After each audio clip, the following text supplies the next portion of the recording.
en classe vous est offerte par la COSYDEP. COSYDEP, une coalition pour une éducation de qualité pour tous. Bienvenue à tous. Nous démarrons aujourd'hui un focus sur l'éducation physique et sportive. Les épreuves physiques du BFM auront lieu après-demain mercredi, alors que celles du bac se sont déroulées la semaine dernière.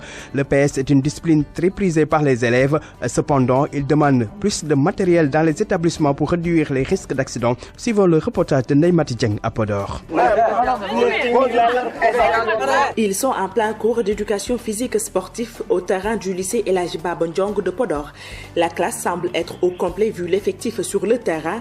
Nassi Diop est leur professeur. Selon elle, les élèves sont très favorables aux cours d'éducation physique et sportive. Par rapport aux autres, même mes collègues me disent qu'ils sont beaucoup plus engagés aux cours d'éducation physique. Par rapport, on les remarque même aux absences, ils ne s'absentent jamais aux cours d'éducation physique. Un témoignage qu'approuvent les élèves, mais pour eux, le lycée doit être renforcé en matériel sportif pour plus les motiver et ainsi éviter les accidents. Alune Fall, élève en seconde L2C. On a vu que notre prof de PS il n'y a pas assez de matériel pour ce type d'éducation.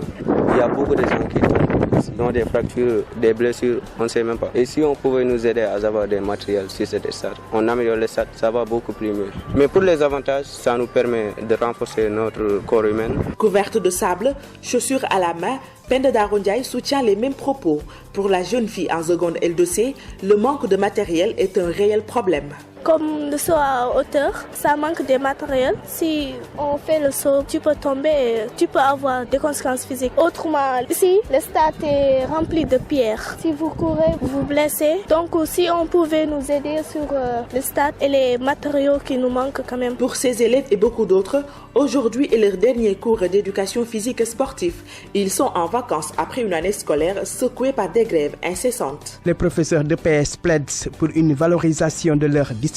Écoutons Khalifa Ababakar Ndiaye, il est le secrétaire général de l'Association nationale des enseignants de PS. Dans le système éducatif, du reste, nous sommes quand même une discipline traitée en parents pauvres, parce qu'on peut le constater, depuis 1960, nous n'avons pas encore d'inspecteur général en éducation physique et sportive, nonobstant du fait que la présente commission nationale n'a pas beaucoup de moyens pour faire valoir ses déclinaisons pédagogiques, compte tenu maintenant du plan de carrière vraiment médiocre des enseignants de PS, dont la plupart sont cloisonnés à la hiérarchie B4, qui est une hiérarchie qui n'existe plus dans la nouvelle nomenclature de la fonction publique, et doivent être reversés au niveau de la hiérarchie B2, un reclassement qui tarde à voir le jour tout simplement parce que le système étatique et les syndicats les plus représentatifs n'en ont pas fait une priorité.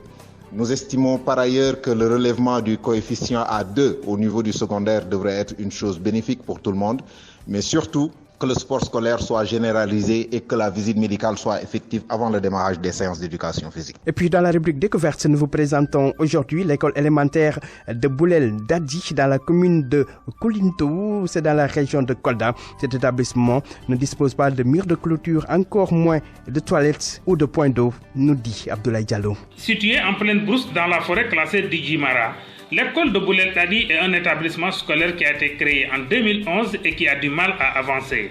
Oumar Mbalo, adjoint au directeur du dit établissement. Si vous voyez les abris, vous saurez qu'elle est non présentable. L'école de Boulel Dadi est créée en 2011. Elle compte 2 abris. Nous avons 4 cours. Nous tenons des multigrades. Nous sommes 2 enseignants. Nous avons un CE1, un CE2 et un CI et un CM1. Les difficultés ne manquent pas dans l'école de Boulel Dadi. D'abord, c'est au niveau des classes.